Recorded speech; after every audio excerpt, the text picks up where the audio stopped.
What's going on, guys? Welcome back to the Knowles and Dogs podcast. This is episode 6, and we are officially into conference championship weekend. We are finally here. Regular season done. This is when the real season starts for some teams. Yes, sir. Um, but, like usual, this is our Tuesday, Wednesday pod. This is going to be our reaction pod to the playoff rankings, plus whatever else is going on in the world of college football. But we are going to make this the week of a preview show as well. So we'll only have the Wednesday episode here as of right now. It's November 30th, 2022. But we will come back. So that means that our next episode should be the reaction pod. Yep. How are we doing? I think we're doing pretty good. I don't know about you. I'm feeling good for this coming weekend. Excited for some good games. Yes, same here. Before we get started, make sure that you are hitting that like and subscribe button. That does help out the pod, and it goes a long way to making sure that we know that we are getting to you guys.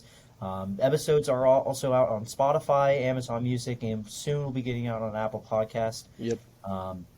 So make sure you hit it up. It's at Knowles and Dogs Podcast. Really use the following. And we'll be getting more content out there. And but just make sure you're hitting that like and subscribe button. So without further ado, let's get right into it. Yes, sir. So we'll start with the college football playoff rankings. The rankings came out yesterday, Tuesday night. Top 4 was Georgia at number 1. Michigan moved up to 2. Ohio State dropped. TCU moved up to 3, and USC to 4. Ohio State 5, and Alabama 6. A lot of people were a little upset because Tennessee was at 7, and as we all know, Tennessee and Alabama have the same record, and Tennessee They did beat them. They did beat them. So a lot of people were upset about that. The only thing I could see why people are upset about that possibly it really doesn't matter a whole lot as far as like playoffs go because neither team's going to make it. But I mean, as bowl seeding goes, it might have a little bit of an impact because really one of those two teams is going to go to the Sugar Bowl. Yeah. If you're a fan of figuring out who. So that does have a little impact. But I don't think it's too big of a deal at the end of the day, though. Yeah, but It's I can more see just why. a rivalry thing. Yeah, both. I mean, but I can see why fans would be upset a little bit because you Me would too. beat the team outright. You would think because if you look at the rankings, and we'll pull them up here. I got him up here, too. Excuse me. Rankings. Yeah, if you pull them up, we got just from tiebreakers alone, you have Florida State ahead of LSU at 13 and 14. Oregon State is ahead of Oregon at 15 and 16. Oregon is ahead of UCLA 16-17. Just looking else. Any other ones? North Carolina. Yeah, Notre Dame's ahead of North Carolina, Yep. even with a worse record because they beat them outright. Trying to look at some others. Utah's ahead of Washington. Did they play this year against each other? No. Yeah, they didn't. But trying to think of anybody else. Off the top of my head, I can't really see right this second, but I don't think so. Yeah, no. Anything stand out to you as far as just Michigan, USC, or just in general? The only things that are really sticking straight out to me are going to be the committee still loves Clemson, even after that loss against South Carolina. They're still in the top 10. Yeah. They're actually number 9, not even just barely at 10. They're 9. Outrageous. Yeah. Outrageous. LSU got hit hard in the rankings, losing to Texas A&M. This is the furthest I think a team has really dropped in the rankings in 1 week, because LSU was number 5 Yeah. last week, and they are number 14 now. They dropped 9 spots. Although I want to say a team earlier this year fell pretty bad like that. I I don't forget know who if it it, was, I don't think it was but during from the college football playoff rankings though. possibly. Yeah, I was very surprised Clemson's still in the top 10. Hmm. Personally, my rankings that I made, I had them at 11. I think that I had UGA, Michigan, TCU, USC, Ohio State, Alabama, Tennessee, Penn State, Washington, Kansas State as my top 10, Hmm. and then I had Clemson at 11. Um, but yeah, I don't understand how Clemson's relevant in top 10, and again, it doesn't matter because they lost to South Carolina, and they have the two losses, so it doesn't really matter, like I said. But Still, it's. But I mean, for resumes, it could help a little more if Kansas State was ranked a little higher. Personally, my biggest takeaway is that Washington isn't in the top 10. I think that I think that they should definitely be ahead of Utah yeah, I agree just with from that. record alone. Hmm. I think that Washington right now could beat Penn State and could challenge Clemson. I think they have a Yeah, better offense than Clemson. I just worry sometimes about the defense yeah, because I watched them. I've watched them a couple times this year, and their Washington's defense is a little bit shaky. Um, so I would worry about that a little bit. But I think that they could be. I think Michael Penix is a way better quarterback than Sean Clifford, yeah, I and agree I with you think there. they could. I think they would torch Penn State, just kind of like Ohio State did later in that game. But I think they're right up there with Clemson. I think they should be Hmm. at least number 9, at least 10. I I think think I Kansas State think should they're be better ahead. than I think they're better than Kansas State though. Personally, I think if any move were to be made right here, right now, without going too in depth, I would put Washington at 10 and drop Kansas State and Utah down. Is I Hmm. think the biggest thing I would do first is I think Washington's really underrated at the 12 spot, but I just feel like Clemson's really high for no reason. It's biased a little bit, I think. Still, I mean, it's the reason why Ohio State and Bama are right there, Yeah. especially Bama. But I think that teams that NC are State in the help top 25? big, and then if we do look at the playoff teams right now, Yeah. I think the real winner of these recent rankings is Georgia. Hmm. And the only reason I say that is because the committee put South Carolina in at 19, and they re-ranked Mississippi State at 24. And what Yeah. does that do? What does that mean? That means that they now have a ranked win over ranked 24, team number 24, team number 19, team at 7, and possibly the team at 14. And excuse me, team at 16 at Oregon. So Yeah. they possibly a win against LSU. You're going to have 5 ranked wins against college football playoff top 25 teams. And so when I was looking on Twitter after the rankings and people were all upset, some like Michigan fans and stuff, like why we should be number 1. It's like you only have 2 ranked wins Yeah. against the top 25, and it's Penn State and Ohio State. And to I be mean, fair, they are two top 10 wins and dominating wins. I they do think are. that's the one thing on Michigan's resume because the rest of their teams they played were not very So good. is if you I saw a stat Georgia's those 4 teams they've beaten it was 142 to 69 they've Yeah. outscored. So that's all I need to hear right there. So, um, but I guess since this is our preview episode, um, what what would you say is your like the biggest question going into Sunday, like hypotheticals? Mhm. Like, let's say I was thinking about this right after the rankings. Tell me if I'm crazy or not. I said to myself, "Oh, by the way, off topic, real quick. The as of right now, this is 10 o'clock. Yep. The Rose Bowl has come to an agreement to um, keep come to their agreement. The College Football Playoff Committee to, as I find it. Pulling it up too. Sorry, I got off topic. I It's, put my it's 2024 and 2025. yeah. So I have the tweet right here from Pete Thamel. Yep. It is. Oh, also, and we'll talk about this later. It's a coaching news. Uh, College football playoff officials have been informed that the Rose Bowl has signed an agreement that will allow college football playoff to expand from 12 teams or to 12 teams in 2024 and 2025. So, which basically meant that college football playoff committee had given the Rose Bowl a deadline, and pretty much that said like, hey, you either have to give us an answer by now, or we're moving ahead without you. Because the Rose Bowl was upset because they wanted to still have their games played on New Year's Eve or whatever it was, New Year's Day, and they were getting all because tradition. Listen, you need to get with the times if you're going to do this. So, but luckily they got it done, which means you can get the 12 teams sooner. Back to my story though.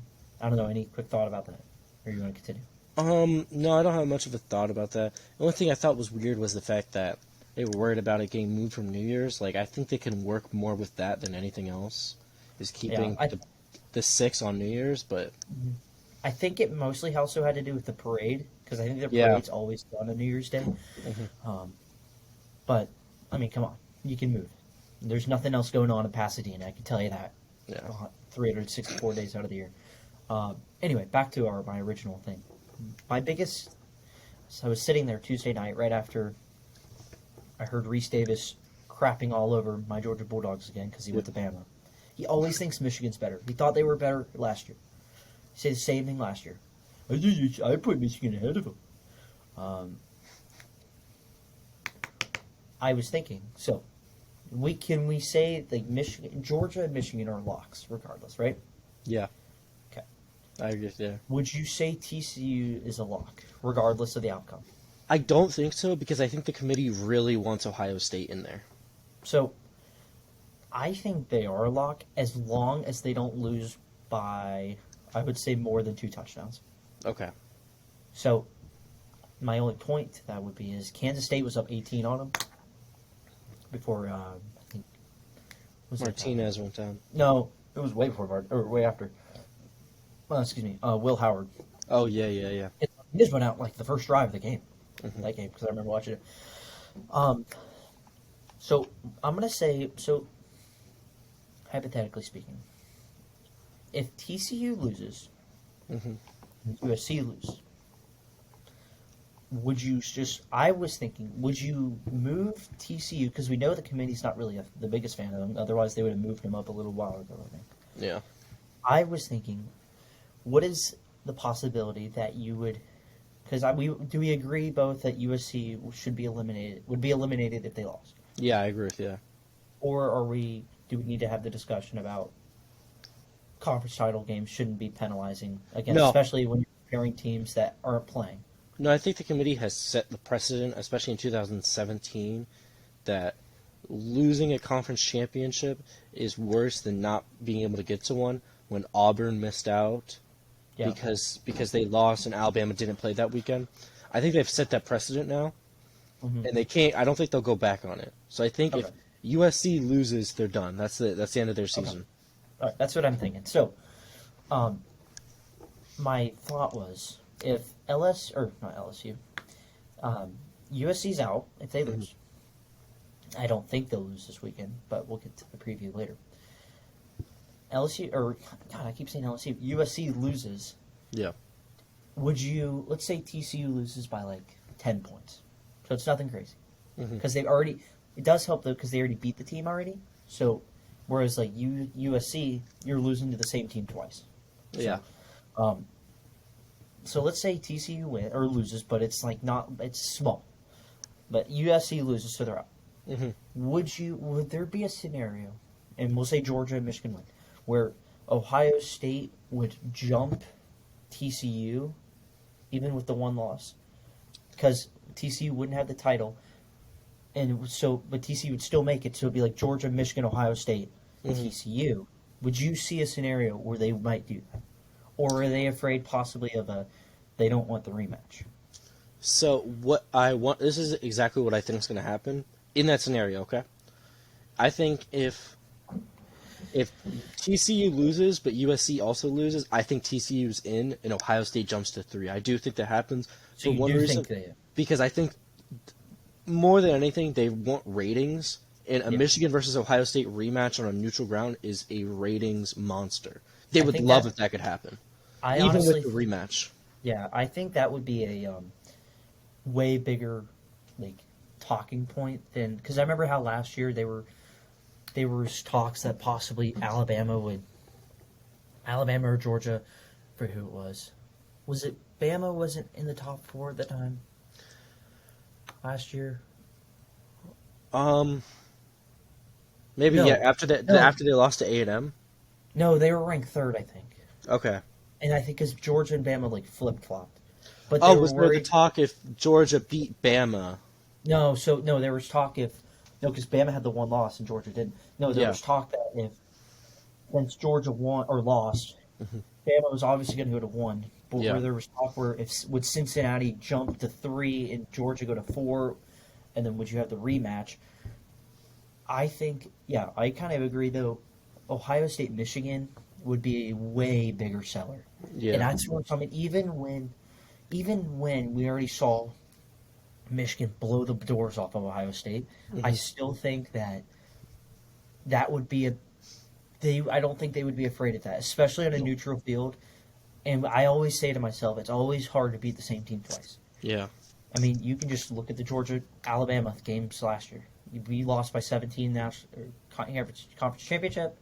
Turned that around about 8 weeks later. Yeah. Beat them by 15. Um, I mean, same thing with Auburn. We lost 2017. We lost by I think it was 23, Yeah. You guys. Yeah, I remember that. 40 to And 17. I don't know what the math is there. But then we come around and beat the doors off of them. Beat them by 21 in the SEC title game. I mean, you can look anywhere. That's why I'm like worried, or that's why I'm kind of some of these games this weekend. There's a lot of rematches, um, but I would not be surprised if they did that.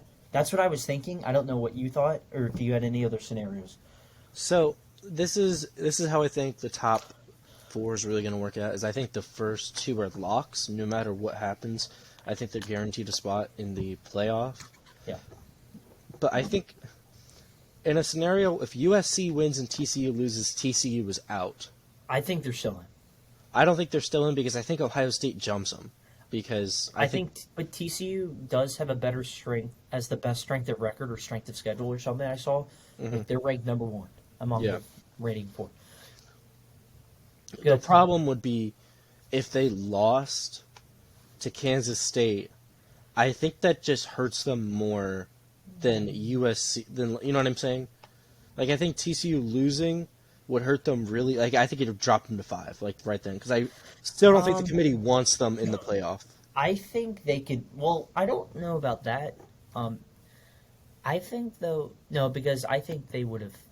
If they didn't want them in the want them in already, they would have still not been in. I mean, they would have had I mean, they're 12-0 though. USC. You can't. Well, this is where that's what I mean. So I think them being 12-0 does help, especially after they had just had the big statement win against Iowa State. Granted, Iowa State stinks, but they still had the best ranked defense in the conference, Hmm. um, and they put 62 on them. I will say I think TCU can afford to lose if it comes to that. Now, obviously, you don't want to lose and even put yourself in the spot like that. Yeah. I think as long as they don't get blown out of the building, and usually Big 12 championship games are never really blowouts. I think the only blowout I've seen recently was like Oklahoma and like the Oklahoma Texas. Yeah. No, no, that one actually was a little bit closer. I think it was. Oklahoma Baylor was close. Let me see. So it hasn't. Usually the games are pretty. They're pretty close. Yeah. Um, so I don't see a Let me double spot check. where they do get blown out, um, especially because TCU knows how to win close. I think at this It's when point, they beat TCU. When Oklahoma beat TCU 41-17 in 2017. okay, there you go. That's the So only that's the only blowout. yeah, and that was a stacked Oklahoma team. That was Yeah. what 20? Is that 2017? Yep. Baker Mayfield's team. Because that was his Heisman year. Go Dogs. Anyway, I think there's yeah. So I think as long as they don't lose like blowout big like that, they get that. Mhm. They're not good. They're not they, and we're gonna find out a lot, especially Friday. And this is why we're doing a preview show today. It's Yeah. Friday night. We may already know who's going to be in. Hell, we might know who's already in by Saturday morning. You know, Yeah. because because like I say, I think TCU can afford to lose as long as they don't get beat by like 30 or like 20. Mm-hmm. I don't think there's a scenario where they get, and we've seen them win close. If they need to, they will put the brakes on an offense like Texas. So I don't know what else you have to add. Anything? That's really the only thing I would say is the only thing I disagree with you is that TCU is guaranteed. I do think if they lose, that's bad for them. That's really bad for them. Oh yeah. I mean, obviously, again, like you don't want to put yourself in a spot where you lose. I mean, because you never want to do that, and especially where like the committee is so subjective, and we can be real about that. Yeah. They're so subjective. So you of course never want to put yourself in a spot where you were like hoping and praying that they get that, because I mean you can lose close and still have a shot. Now, who would you like if you were being not subjective? Mm-hmm. Like it was like a blind resume, and you had TCU's and Ohio State, or maybe if you just knew, if you stacked up TCU and Ohio State together. And I guess Bama, if we're really getting wild with it, I don't think there's any scenario. I think where they're out. Yeah. But I think it would be really them. Who would you rather put in, TCU or Ohio State? So I think I'd rather put TCU in. Same. But I don't think the committee is going to agree with that statement. I guess, but at some point you do have to value. Like, all right, so let's say TCU loses, like, say USC wins Friday. Mm-hmm. Michigan, Ohio State win. Or Michigan and Georgia win. Yep. Let's say TCU loses, like, on a game-winning field goal. They still in? Again, I really don't know. Because I know it sounds terrible, but the committee is going to sit there and they're going to go, an Ohio State team who they're probably going to send a quarterback to New York versus TCU, a team who for most of the season hasn't impressed us and lost when we think they're going to lose. But they lost to a team that they already beat, though. I mean...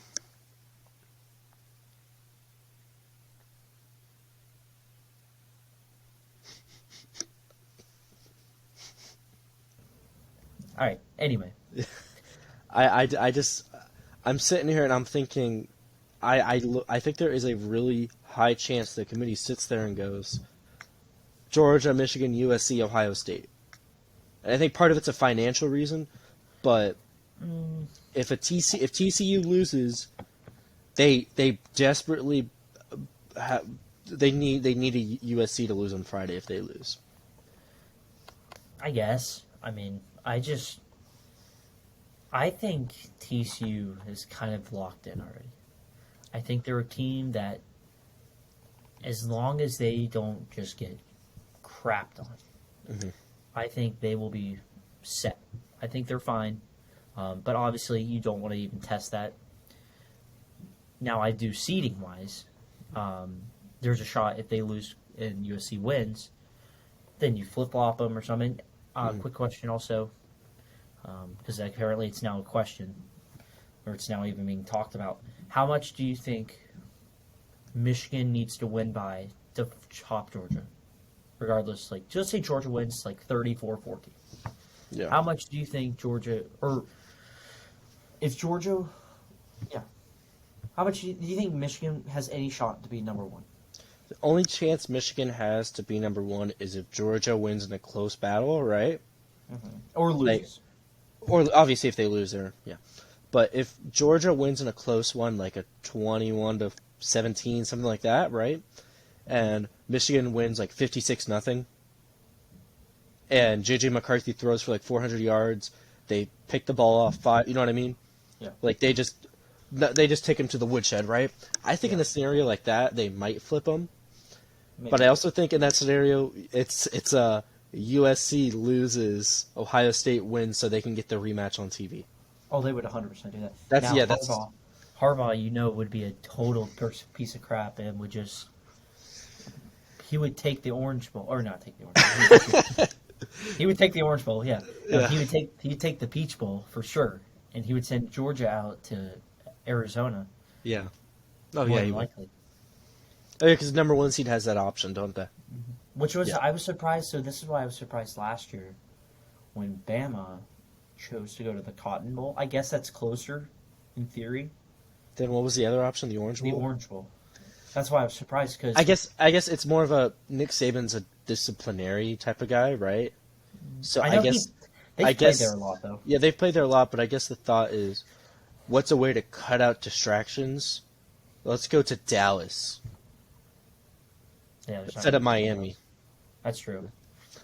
because that team wasn't very that Alabama team last year had problems, like personnel problems. Oh, they still do this. They still. They're still suffering with the same stuff. So I guarantee you, part of it was the staff was like, we don't want anybody getting in trouble while we're on this trip.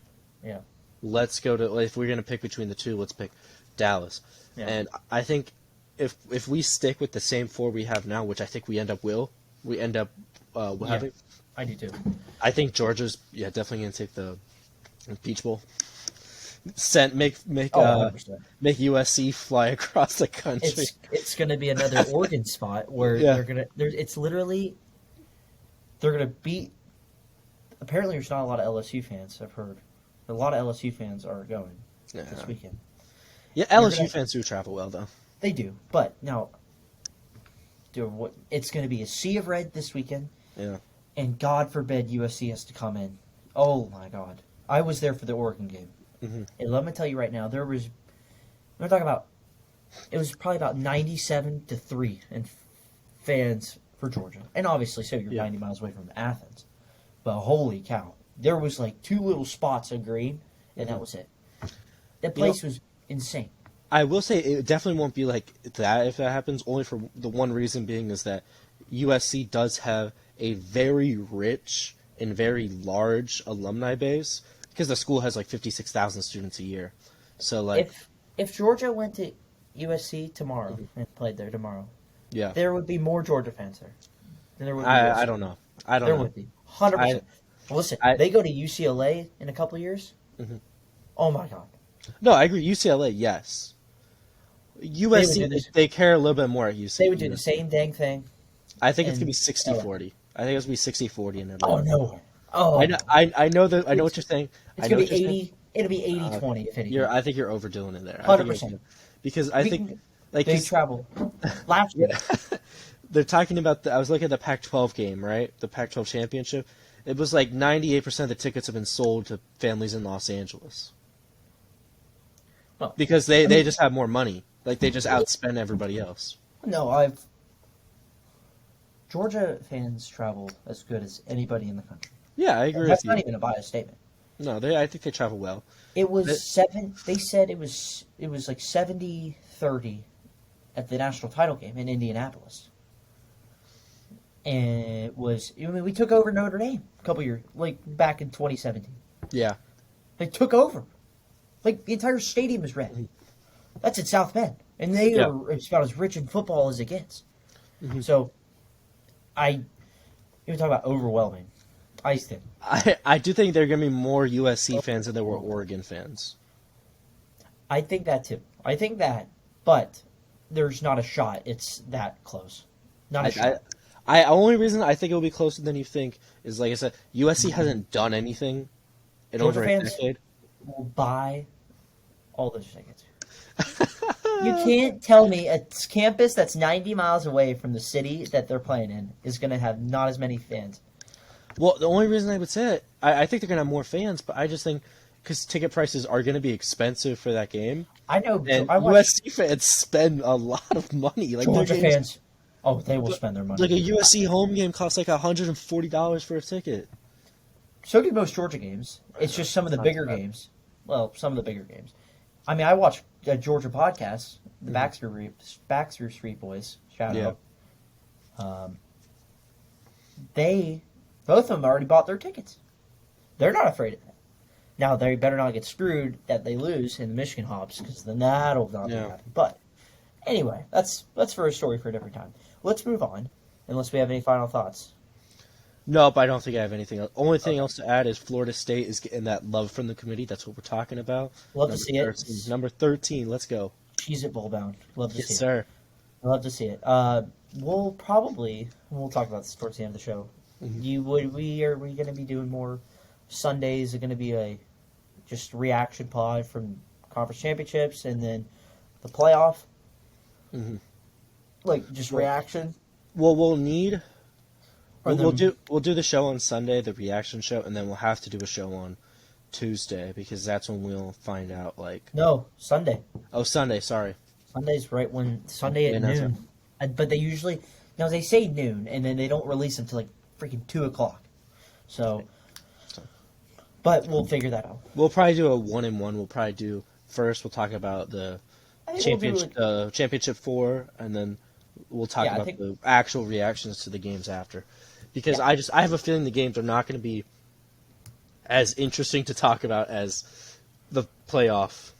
I'm interested to see some of the lines, how big some of those lines are going to be. Because they're going to be double-digit lines. I'll tell you that. At least half the games. Yeah. All right. Anyway, we'll move on. Do you want to do coaching news or preview? Yeah, we'll start with the coaching news because I think that's going to be the most interesting thing to talk about here. We're going to start with the biggest headline I have seen out of the state of Alabama in like 5 years. Even with the national championships won by the team in Tuscaloosa, I have never seen more people lose their minds on Twitter to this hiring. So, messed up the school he went to. So, Hugh Freeze is... he's not there anymore.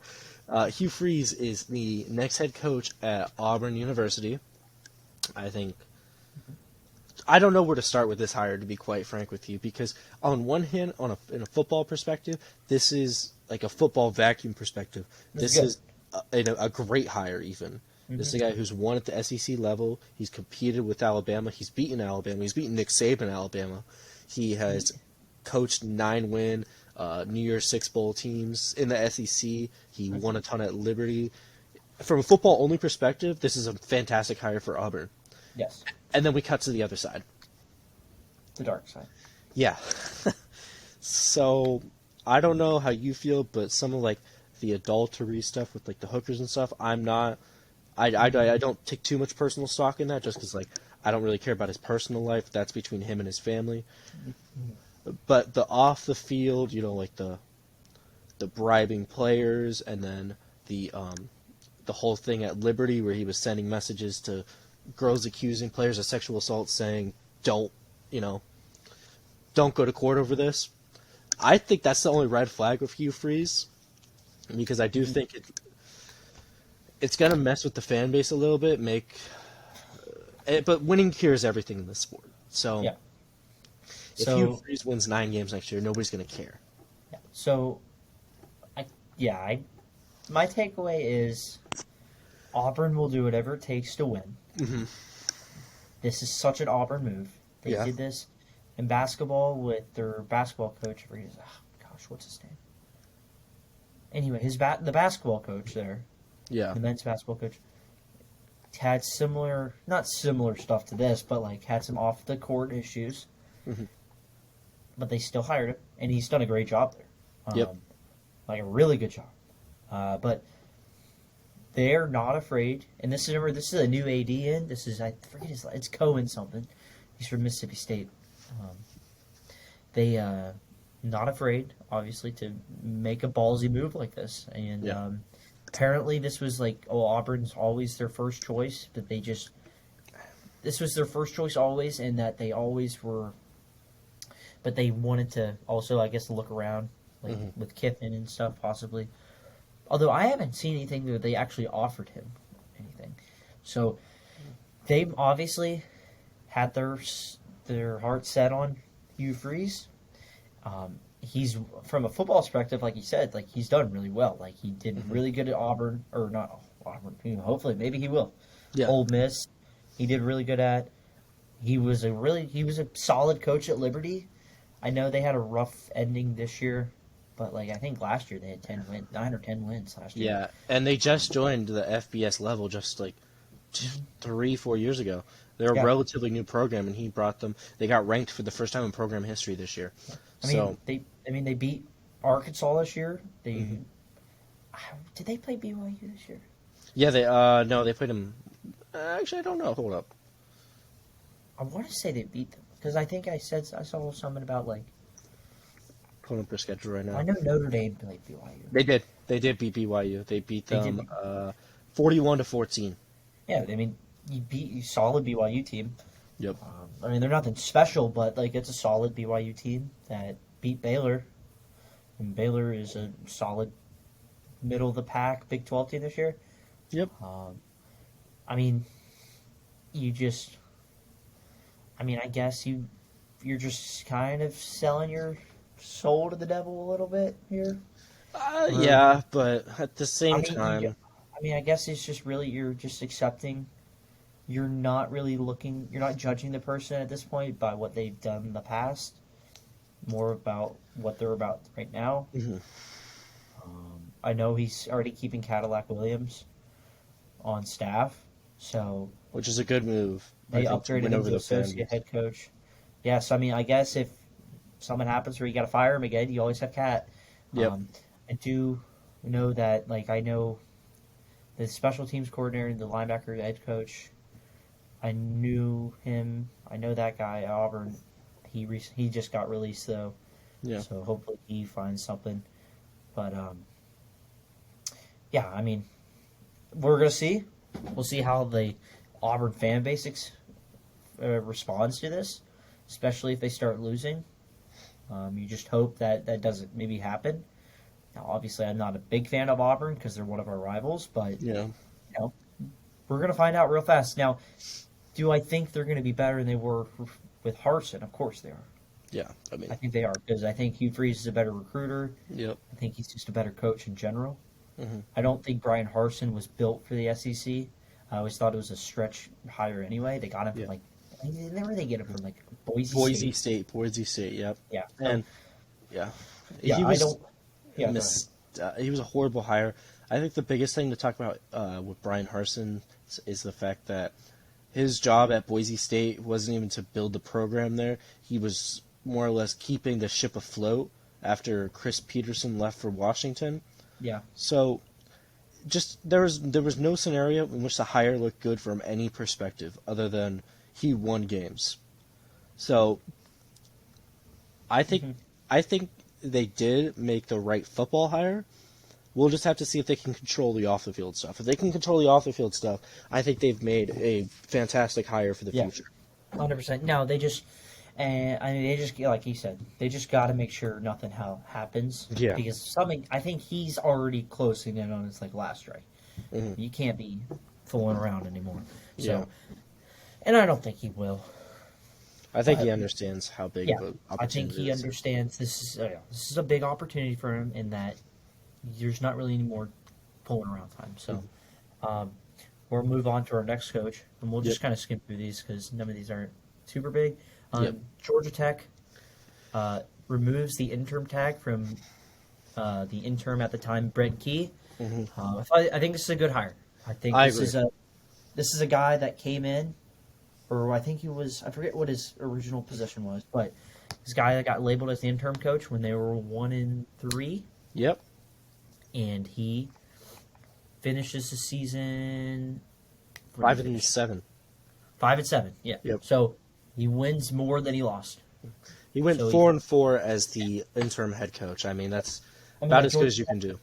especially with Georgia Tech recently, that's Yeah. about as good as it is. And let me tell you, as a team that plays Georgia Tech every year, it was a little nice to see that Tech had a little bit of juice this year. Mm-hmm. And I hope that you always want to see a rivalry a little more competitive than what it has been. Now, obviously, you always just want to just take it to your rival, but Yeah. I do think it's a good hire. I think that I saw a video that the AD I think brought him out when they announced this is your new coach, and the entire team was just going crazy. So Yeah. you obviously they bought into him. They loved the guy. I thought that possibly I was a little surprised. That's when I saw the rumors of Willie Fritz going there. Mhm. I saw those too. I really thought there for a second. I thought that was the. And that's when I Yeah. got a little worried with Tulane this weekend, but I was surprised because Brent Key, I'm surprised they haven't given him an offer or something. But yeah, I think it's a good hire. I think Yep. that Georgia Tech will improve. And you always wish the guy best of luck, but never too much discuss. Yeah. So I would just give a little explanation on everything he did this last past year at Georgia Tech. So he was named the interim head coach and went 4-4, beating 24 Pittsburgh, 13 North Carolina. He breathed new life into a team that was more or less dead. This is the best year they've had in the ACC since 2017. And they held and again Yep. they held their own more than held their own against us in the first half. Yeah. And most teams don't do that against us. This is the first time they didn't look dead in the water against you guys for the first time in years. You know what I mean? Like they didn't look like they were out coached. I mean, they looked like they were out physicaled at the end of the game. But I think talent came in at the end and showed itself to be more superior. But there were a couple plays in that first half that if they're changed, a couple of drops, that who knows what happens. Yeah. So again, you love to see success. Hopefully it builds on. I don't know if there's any more thing you had to say about it. Nope, nothing else to say. I think it's a good hire for them, and I really do hope for the success there because I know you guys are rivals with them, but I think Georgia Tech is a historic football program that's really been lacking in the success department for a long time now, and it would be awesome to see them at least a borderline top 25 team. Like, you know what I mean? They haven't going to bowl games. They haven't been to a major bowl game, like a major New Year's Six, since I think 2014. Yeah, they went to the Orange Bowl a couple of years. Did they win that game against Mississippi State? I think so. I think they did actually. So that's the last time they've been to a big time bowl game like that. Mm-hmm. So we'll see. We'll move on here to our next coach, Kelly. Or we'll just kind of briefly talk about Kenny Dillingham, who was the offensive coordinator at Oregon, takes the Arizona State job. I think it's a good hire. I think it's a good hire too. He was the OC at Auburn when Bo Nix was a freshman there. Mm-hmm. Excuse me. I think he went somewhere else. He went to Florida State. He went to Florida State. Yeah, he was Florida State's offensive coordinator last year in 2020 and 21. Yeah, he wasn't fantastic at Florida State. I'll be outright open with that. I think when he stopped calling the plays, the offense looked better. Mm-hmm. With how you take that is how you take that. But I think he is a great talent evaluator and a good recruiter, and he has ties in Arizona. That's where he graduated from Arizona State. So I think on the recruiting aspect, I think this is a fantastic hire for Arizona State. They have a guy who will be loyal to the program. I don't think he will take another job if he gets offered, because this will be it's a Power 5 job that has. I think this is his first head coach job anyway. Yep. So obviously you want to build success before if you even consider anywhere else. But I think that we'll see. I don't know where you go from Arizona State because there's a lot you got to fix there. Yeah. Obviously, I think Herm Edwards finished. He had a higher just under a 500 record, and they got rid of him. So, I think there was something else that happened there too. Yeah, I'll go in that a little bit in a second if you have anything more to add. I don't. I think it's just I don't know where. I think there's some stuff you got to figure out from a grand scheme of things before you can. I think it's going to be a little bit of a build, and I think Arizona State fans just have to be patient. Mm-hmm. I think they got to give him time because like some of these bottom of the barrel Pac-12 teams especially, you just got to give them time to turn the ship around. Yeah. Whatever. So I think this is a great hire for Arizona State, but he does have a serious mess to clean up. A lot of people don't know the background information, but Arizona State's currently under an NCAA investigation because of infractions during Herm Edwards' time. That's right.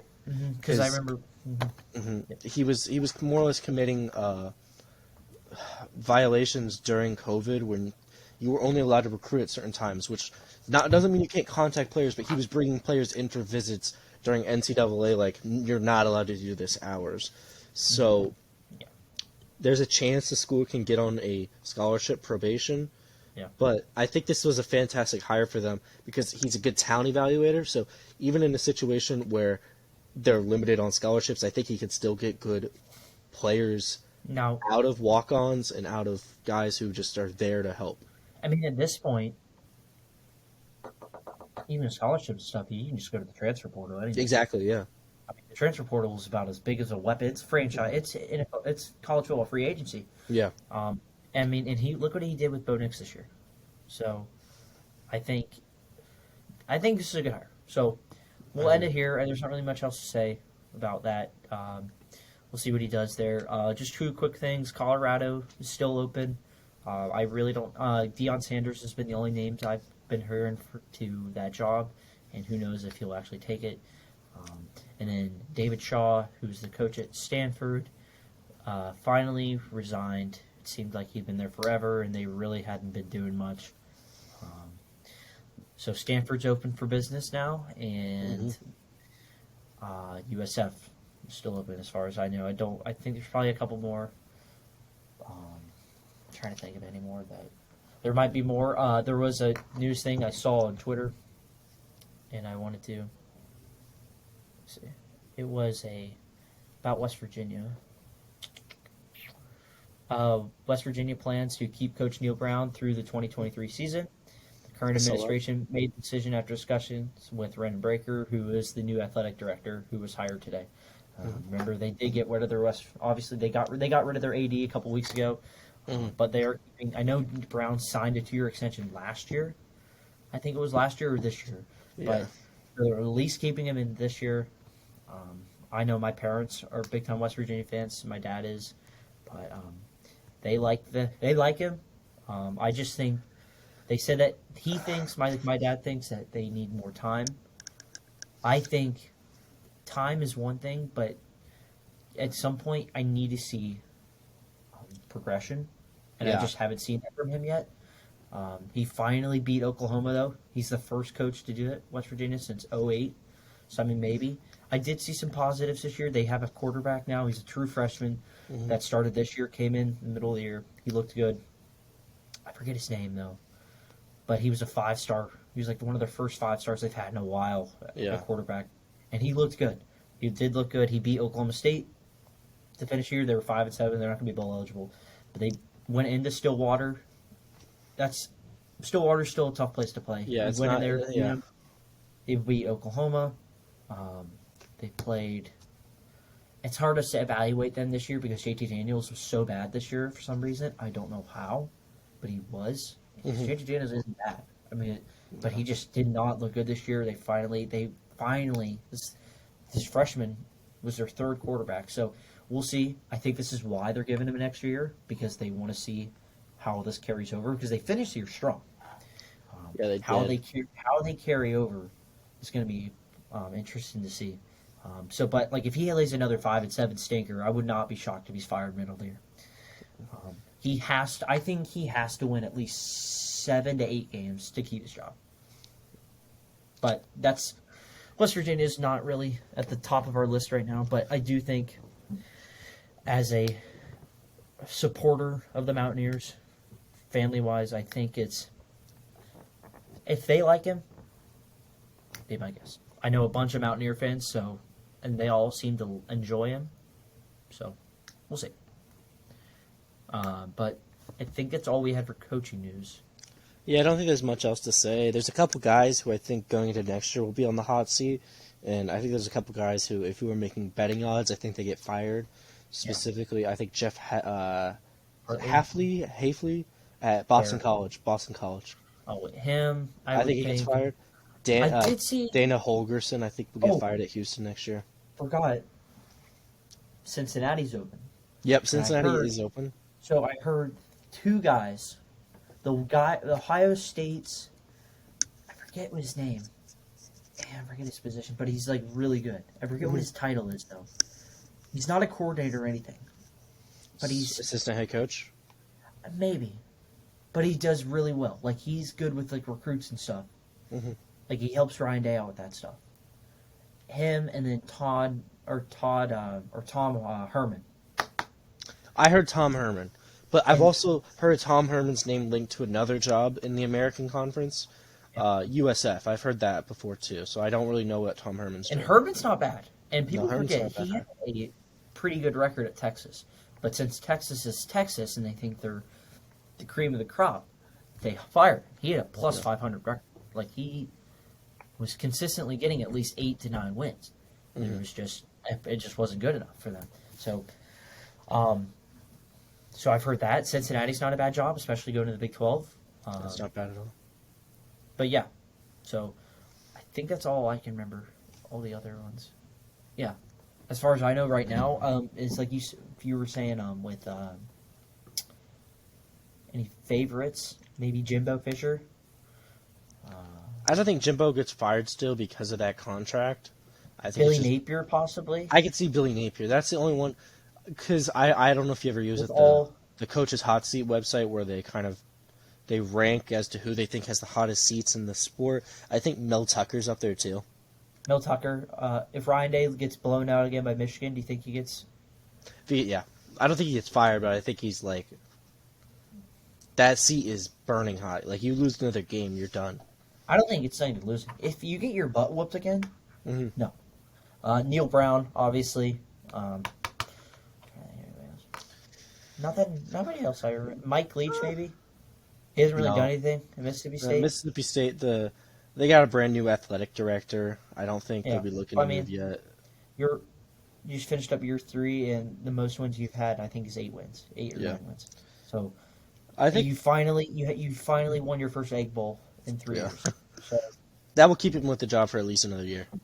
yeah, so we'll see. But we'll move on. We'll talk about that more next coming couple weeks or so with kind of bowl season rolling around. But we'll hop right into the preview, our conference championship preview. We'll skim through some of them because we kind of gave our little explanations about the big details as far as like overall with like the playoff rankings. Mm-hmm. But we'll kind of just go in, make our picks. We'll start with the SEC title game since Georgia is in it. I believe the line is 17.5. Yeah, I was going to say it's 17.5-point favorites over number 13 LSU. Are they 13? No, 14. Because you guys are 13. Oh, yeah, you're right. They're number 14. That was the AP who I estimate 13. Yeah. So, yes. So, Georgia comes in 17.5-point favorites. This game has lost a lot of its what could have been hype because of LSU getting absolutely destroyed by A&M last week. Yeah. But still, a solid game. I think it's going to be a close game. To be early, possibly, but Georgia always shows up for these big games. It's this little like sleeper games, but this is a 4:00 game in Atlanta. The boys will be juiced. I was there when I was a little worried that possibly might have a letdown, possibly early against Oregon in Atlanta, but that was a 3:30 kickoff. Just kind of about this one is. This is for Georgia hasn't won the SEC title since 2017. Yep. I think. And Kirby Smart's said it before, and I've heard reports like a lot of the players too.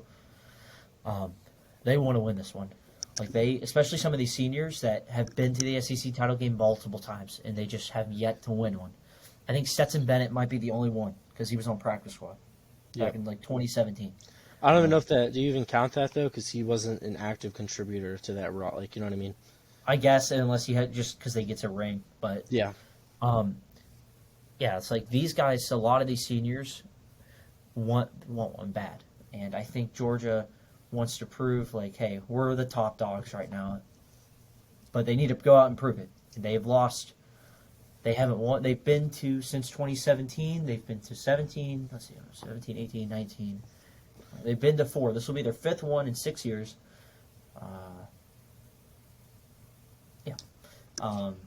They need to win them. Because they haven't won one since 17. Obviously, they lost in 18. They blew the lead. They lost in 19. That was just LSU's. That was LSU. That was Burrow, Chase, Jefferson. I mean, that was their sack.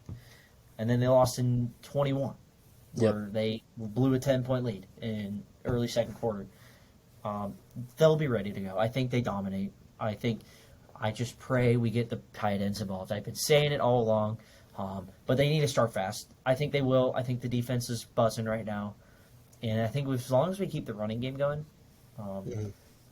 and I think we'll be able to neutralize Perkins and Ojolari more than people think. Yeah, I think so too.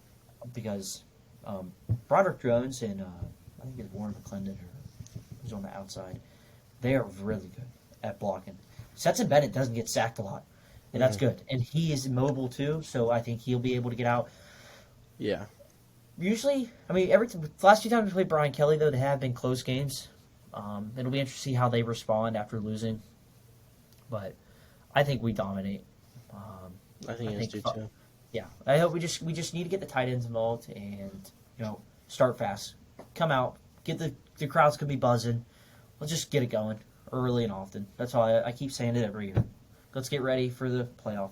This is when the real season begins. Yeah. You want to make a statement. You want to leave no doubt to the committee and to the country that you are the number one team in the country.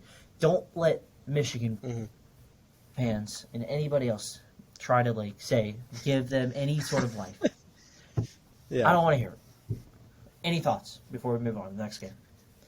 Nope. All I have to say is I think Georgia's going to blow out LSU personally. I don't think this is going to be particularly close. What do you think? What do you think scores? Because we'll do scores, I guess, too.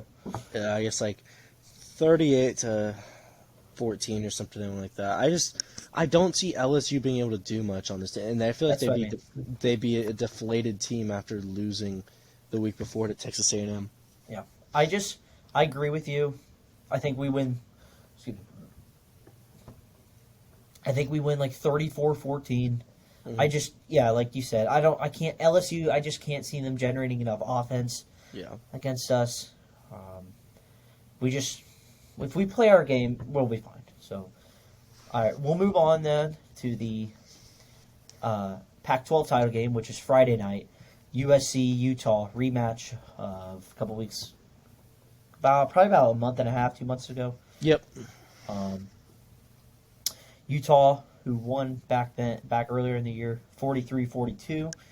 They will rematch this time in Las Vegas. USC is right now a 3-point favorite. This game is on Fox at 8 o'clock. I think USC...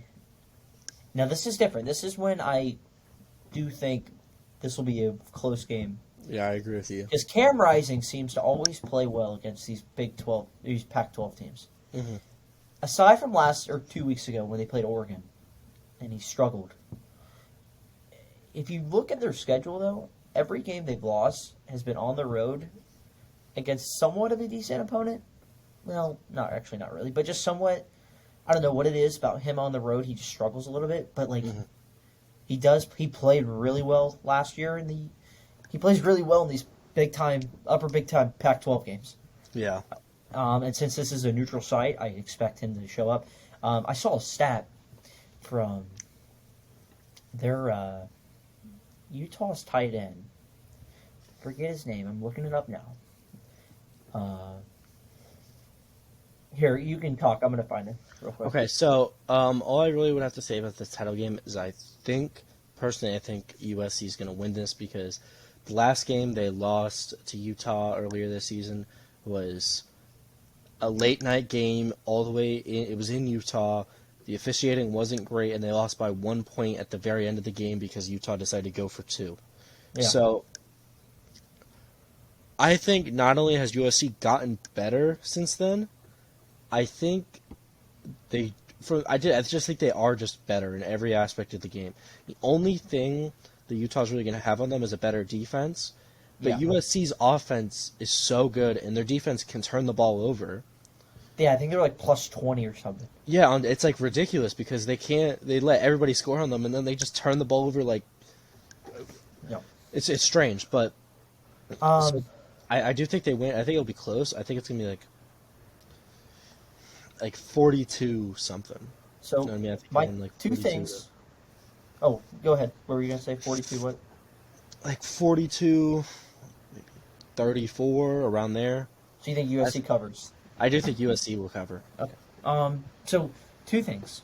I believe Jordan Addison was out. Yes. So, there was that. So, Travis Dye, though, played, and Travis Dye's not playing this time around. Mm-hmm. I was a little worried about how that would impact going into the Notre Dame game, but Notre Dame doesn't have an offense. See, Utah does, and they have a guy named Dalton Kincaid, who is very good. He's a tight end, senior tight end, and I don't know if you saw his stat line against USC earlier this year. I did see that. He went 16 receptions. He had just a casual 234 yards. Just 234 yards receiving in a single game. This is a single game. He had 1 touchdown, He was averaging about 15 yards a catch. Yeah. If he does that again, USC is going to be in trouble. And I believe in that game, just in general, I don't think Utah turned the ball over once. I think Cam Rising had like 5 touchdowns, no turnovers. Like, if they play a solid game again, I can't see why not. Now, here's what I'm thinking. Yeah. So you know how the officiating was bad in that game? How much do you want to bet every call is going to go for USC? That's exactly what I'm thinking. You know, all the Pac-12 guys are going to be in attendance because they haven't had a Pac-12 team since 2017. 2016. 2016, right. Yeah, it was Washington. You know they're going to want to get one in. And they'll be damned if they're not going to give a call or two. Plus, I mean, why wouldn't they? I mean, trying to see.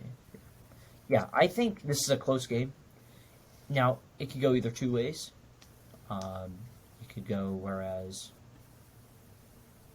Utah just comes out of nowhere and just plays their game. Like Cam Rising went 30 of 44, 415, 2 touchdowns. Passing, he had 3 touchdowns running.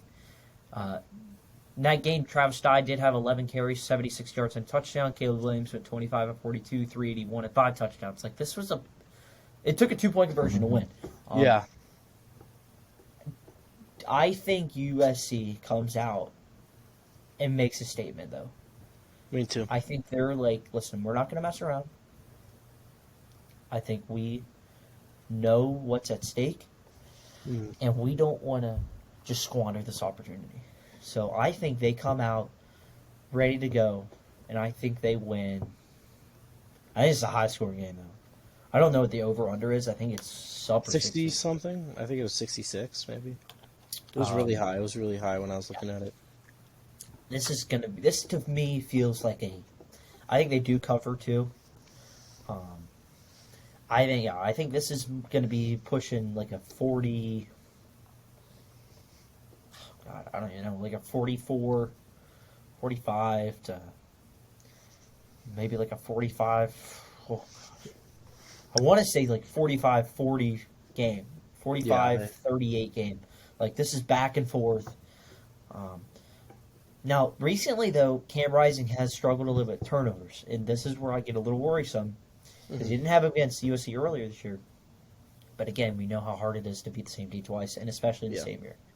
And this is going to be a spot where, although, you know what, this is a spot where Utah may have nothing to lose, but they have a Big 12, Pat Rose Bowl actually at stake. But this is a spot where they may have nothing to lose. So we'll see. I think it's a really good game, but I do think USC pulls ahead late and clinch a spot in the playoff, and we'll know the field by 11:30 Friday night.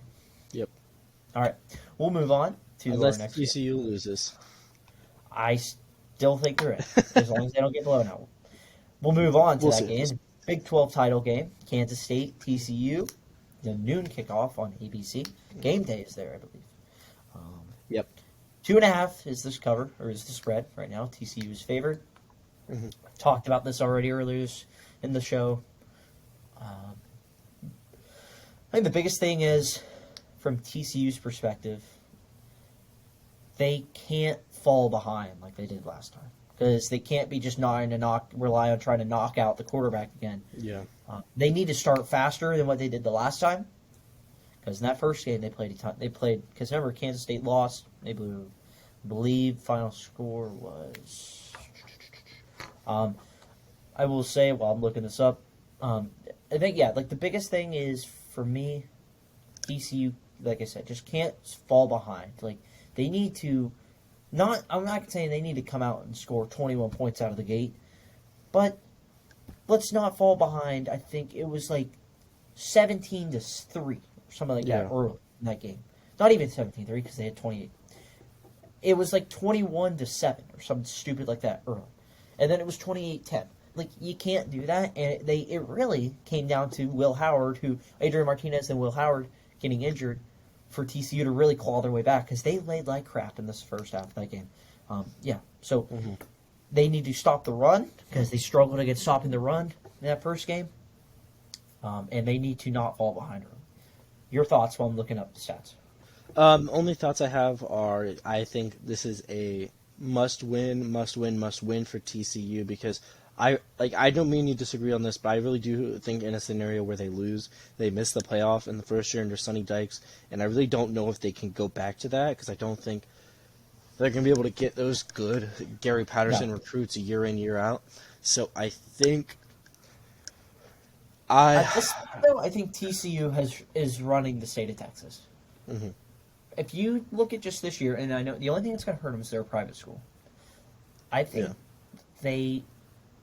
I think they'll start dominating. I think Sonny Dykes is for real. Mm-hmm. I don't think this is just one fluky year where they're a Cinderella team. Yeah. I think this is. I don't know what Max Duggan is, what class he is. I think he's a senior. I'll If he's double senior, check for him. but I think he is. But I think this is big time, and I don't think this is going to be something that I think they're going to be contenders because never they're staying, so they're going to be big time Big 12 contenders just throughout now. I'm looking up stats here. So TCU was up 10-7 early in that game, and then they fell behind 28-17 at half. Yep. And then there they outscored their opponents. They shut out Kansas State actually in the second half, 138-28. Max Duggan did throw for 3 touchdowns, but the big thing was Will Howard came in and he played really well. It was his first time playing all year. Deuce Vaughn ran 12 carries for 83 yards and a touchdown. You can't let that happen. To be fair, Miller for TCU did run for 153 yards and 2 touchdowns. This is going to be a high-scoring game too. I agree with you there. But I think that whichever defense holds their own the most is going to win this game. And really, this is almost a toss-up game because Kansas State might just be like, you know what, guys, we really squandered that first time. Let's come out and let's rewrite that script. Mm-hmm. Or is TCU just going to be like, guys, like USC, where we're going to come out, we know what we have to do, let's go out and show the world why we deserve to be in the playoff. Let's leave no doubt. So, I don't know. Your final thoughts here and your prediction? I mean, I don't love TCU against Kansas State for a second time. Yeah. Which is It's one of those. It's one of those. You got to beat the same team twice, and they beat them earlier this year. Can they do it again? I am going to sit here and I'm going to say they're not going to beat them twice. I think TCU's story ends Saturday. Mm-hmm. I think they still get to go to a New Year's Six Bowl, and they get to do all that fun stuff. But So your final verdict is you think, regardless of if it's 1 point or 30 points, as long as they lose, they're out. Yeah. Okay. That's just how I think. That's how I think personally. I don't think that, but you do. I think in a scenario in which they lose, I think they go Ohio State at 4, USC at 3, 2 is either Michigan or Georgia, depending on how they want to do the ratings for television. And I'm looking at Kansas State's schedule. Mm-hmm. If they wouldn't have blown that one against Tulane, they would be a 2-loss team right now, with a loss at Texas and TCU. Yep. Damn. All right. What's your prediction from this game? Like scores and stuff. I think TCU wins 24-21. I think they actually flip the script and they kick a game-winning field goal. So you think TCU wins? Yep. So So I thought you just said you didn't think they won. Oh no, I'm sorry. Kansas State wins. Sorry, got my teams mixed up there in my head. It's late night. Yes. I think TCU wins this game. Okay. And I think they come out. They've showed that if they need to, they can hold you. They shut down Bijan Robinson. Let's remember this is this is a couple weeks ago. They went into Texas Saturday night as a 7-point dog. Mm-hmm. Were expected to get blown out, and they held their own. They shut down Bijan Robinson. They made Quinn Ewers into nothing. They turned him into nothing. Yep. and they did what they needed to win. They have showed throughout the year they know how to win, whether it's close, if it's big. Do we need to shut you down, or do we need to go into a shootout? I think that, like USC, they know what they need to do, and I think they win like a 31 to like a 31-20, like 31-23 game. Okay. I think they win. And Kansas State, I think it's just a close game, and then I think TCU kind of starts to separate early third, going into the fourth. I think they kind of separate themselves. So we'll move on to some other ones. We'll briefly skim these because Michigan plays Purdue. Michigan is a heavy favorite. I forget what the number is because it keeps going up. 8 o'clock on Fox Saturday night. And we both expect Michigan to roll, right? Yeah, I think Michigan's going to win by 60. Well, I don't know about 60, but yeah. Well, the over-under is 51.5, so I think the over hits in that. I'm not going to touch that. I'm not gonna. I don't want to get too involved with that one. I'm not sure there. No, I think this is. Although I think this is like a. To be fair, I did see a stat. I forget what the guy's name is, the Purdue's coach, but he's 3-0 against AP or against top 20 or top 5 teams. Top 5 teams because he beat Ohio State and beat Ohio State. He beat Michigan State last year, and he beat Michigan Iowa State last year. Yep. So maybe I think Purdue comes out swinging early and then kind of gets shoved down into the ground. Like, listen, you stay down there. Yeah. I saw something funny earlier today. It was the Big Ten West, as long as they're still divisions, should, instead of just sending one team, they should create like an all-star team and then send it over. Send the whole thing in. Yeah. So to see who they could play or they can contend. But yeah, I think Michigan rolls. I think J.J. McCarthy. They did this last year too. We thought maybe there'd be a slight letdown against Iowa, and they beat them like 42-3. Yeah. So, yeah, I think it's a similar. I think we got like I think there's Chivalry Timbers like a 40 to 17 game, something like that. Gotcha. I don't know what your score is. I think it's in the same ballpark. I think they do end up scoring 48. I think they're sitting there at the end and they get the opportunity to score 50 and they just decide to run the clock out. Yeah. But I think that they're gonna dictate this game. They're gonna control the ball the whole game, and I don't think it's gonna be that close. I don't think from the second they get the ball, it's not gonna be close. I think, and we thought that maybe if Blake Corum was out, that they'd struggle. Donovan Edwards stepped right into that role and showed why he's there for the future. I think two more. UCF Tulane is the AAC conference title game. Yep. Just a couple weeks ago, we were talking about this game and how the winner in the wacky race to see who's going to be the Group of 5 team to represent in the New Year's Six. It has come down to this: a UCF Tulane rematch back in New Orleans. Tulane is a 4-point favorite now. The line went up. I think Tulane wins. I think they revenge that loss. I think that they have the magical season that they've had. Now, this is a true. I don't know if this will get replicated. This is Tulane's first conference title game in the AAC, and they're hosting it. That place is going to be bananas. I think they avenged the loss to UCF. Even that game wasn't even like. It felt a lot bigger than what that final score was. It felt like they weren't even really in that game, even though it was a one-score game, but it didn't feel like it. John Rice Plumlee ran all over him, but I think since that Navy game UCF had, they just haven't looked a whole lot. Tulane showed, like, they went on the road to Cincy, beat them. Like, that's a big-time win. And they secured home field. I think they keep the New Year to roll. I think they win, and they go to the New Year 6, where they might. These Group of 5 teams always put up a fight. Not all of them win, but hey, they put up a fight. They seem to care more than a lot of Power 5 teams care. Because this is like their national title. I mean, if you're UCF, you put up a banner. You put it all over campus, which is outrageous. I always see the pictures of that, and I just laugh to myself. I'm like, this is 2017 national champions. It just baffles. It's so funny to think like they still are like brainwashing themselves that they got. I don't know. That's funny. I think Tulane covers. I'm thinking it's I think it's a lower scoring game than the Yeah. first time around. I think it's like a 31 to. Nah, I'm thinking like 27 to 20 game. I think it's a close game, but I think Tulane wins this time.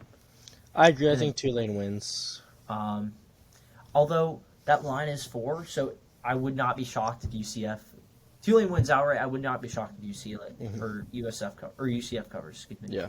Now, one tricky game here, and it's the nightcap, ACC title game, which might have had a lot more at stake, but South Carolina decided to go on a college football playoff eliminating streak. Yep. And UNC decided to lose to Georgia Tech and NC State. Clemson and North Carolina play. It's at 8 o'clock on ABC. Mm-hmm. The line is 7.5. Clemson is a favorite. I don't know what to think of this game. Because on one side, you have a Clemson. Both teams come in off losses. And I don't want to say bad losses. Humiliating losses. South Carolina loss isn't as terrible as the NC State loss. But yeah, they're not good losses from like the college perspective. Yeah. But on one side, you have Clemson, who I just don't know what to think of. I haven't figured them out all year, especially in offense. I mean, I don't know what the hell to think of DJ Uyunglele, because one week you might get a decent, and the other week, like last week, he didn't even break 100 yards passing. Yeah. Like, I don't know what to think. I think they'll be able to put some points up because North Carolina's defense isn't very good. But, I mean, I got to think Drake May, North Carolina. I mean, they've played well enough. They got caught again the last 2 weeks. They fall behind a little early. Mm-hmm. They should start slow out of the gate. And they're not good. And they're just, I mean, although they blew that game against NC State, they should have won that game in overtime. But It's that kicker, man. I think I don't know. I have no idea what to think of this game. I think NC covers, though. At plus 7.5, yeah. You're giving me north of a touchdown? I'll take it. As long as the only thing I'm worried about, or I guess if you're taking the cover, Drake May he's thrown a couple of interceptions recently that you're just like, you can't do that against Clemson. Yeah. I mean, I guess there's an Orange Bowl at stake, so be my guess who wants to win this outright. This is like spin the wheel. This is who you're going to take. Yeah. So I think, who do you have winning this game? Or do you what do you have? I think Clemson's going to win this game. Okay. For one reason, and one reason only being I think Dabo is a better head coach than Mac Brown. Okay. I think they're going to put themselves in a position to win on the back of Will Shipley. Yeah. Who I think He's they're not going to even that rely good. on. He's all right, though. He's all right. He can put up yards. I think they're going to rely on him for most of the game and just hope that they can get something through DJ on play action. Do you even start DJ? Yeah, they will. No, they already said he's starting the rest of the season. He'll transfer after this year. Yeah. Well, I don't know if he transfers, but he's going to be the backup to. No, he won't. He'll transfer because it's a senior year coming up, I think. Yeah. Oh, thank God he's gone. But I think they do win, just because I don't think Dabo has lost an ACC championship while head coach at Clemson, and I don't think they start with a Mac Brown team that cannot defend anything. See, it's funny with North Carolina games. Their defense they start games and it looks like you have never learned how to tackle somebody in their life. Yeah. But it's funny because they always hang around enough in the first half. Either if they're winning, if they're winning or they're losing close. Yeah. If you get them to the second half, for some reason, I couldn't tell you, they seem to lock it down a little more. And I'm not saying like full lockdown mode, but they keep you out of the end zone a lot more or a lot less in the second half than they do in the first half. Mm-hmm. And all they need really is to get like a stop. You give them like a stop or two, and it works for them. Mm-hmm. My only thing is, and I want to take North Carolina just because of the heck of it. Yeah. But I'm worried, like, if they fall behind too much, I just can't see them coming back. Yeah. That's my only thing. So I think Clemson actually does win. I want to take North Carolina to cover. I really do, but I just don't. This might be a stay away. This is just like a hot mess game. I think Clemson gets ahead early. Yeah, I think Clemson gets away. Clemson gets ahead early and kind of just their defense is good enough to just kind of keep Drake May and North Carolina's offense under control, where they can't really do anything. So I think Clemson wins. I think it's like maybe like a 27 to. No, I think because their defense stinks enough. Yeah. See, DJ, but South Carolina's defense isn't very good. And DJ, but if Clemson starts turning the ball over, North Carolina's going to make you pay. Yeah. So I think this is like a 27 to 17 game. I would not be surprised. 27-17, 27-20. We'll see. Or it's like a 30 to 20. I don't know. It might be a 30 to 20. So that's all I got.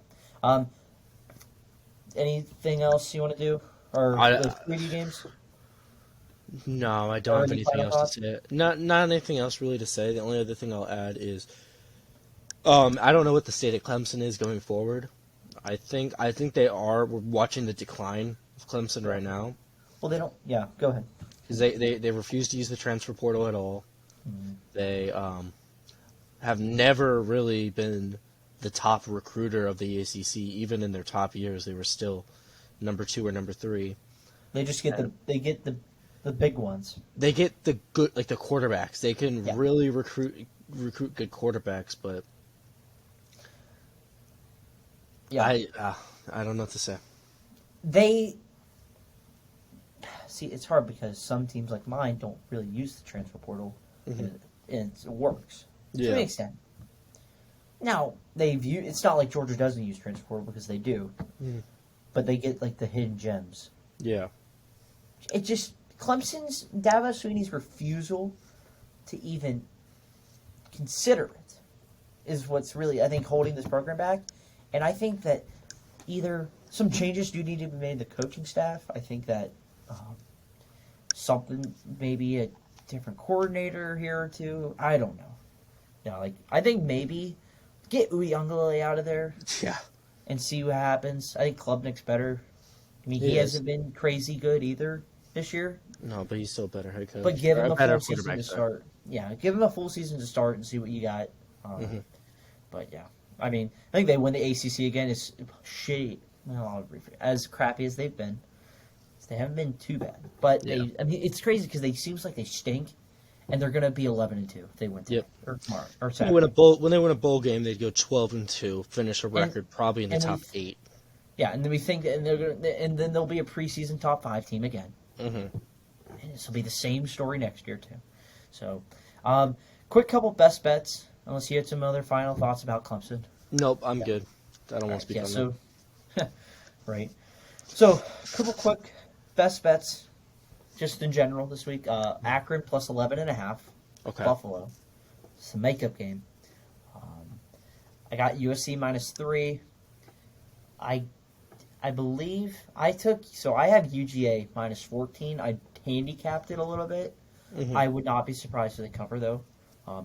Hammer Michigan, whatever that line ends up being, but I would get it sooner than later because that line just keeps going up. And I like TCU minus 2.5. I would watch, if you're considering North Carolina, possibly think about handicapping it, if you have to, just to save yourself from a late, stupid field goal or something late. That's all I'll say. That's all I got. Any final thoughts before we end the show? Nope, I think we've got everything across. I'm just excited for Sunday so we can figure out who we're going to watch in this championship series. Yeah, for sure. And then, before you know it, bowl season will start. Army-Navy's next week, I believe. Yep. Yeah. Yeah. We'll have to see We'll have to see who's playing in the Gasparilla Bowl and how cheap tickets are, because we should do a show from there. That'd be fun. Right. All right. We'll just get the studio up and going. Just live. Yeah, live streaming right there. Right.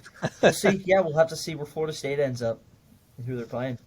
Yeah, I've been seeing a couple of different predictions. I saw one saying the Real Quest Bowl in Tampa, and I would like that as a fan, but as a Florida State fan, I think that'd be terrible for us because like no money from that game. So Yeah. Yeah. We'll have a reaction pod Sunday night like we usually do, right?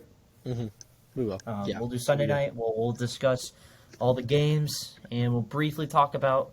We'll go a little. I mean, we'll talk about the selection show, and then Tuesday or Wednesday we'll do our full breakdown of it all and some of the highlights, some of the key bowl games early.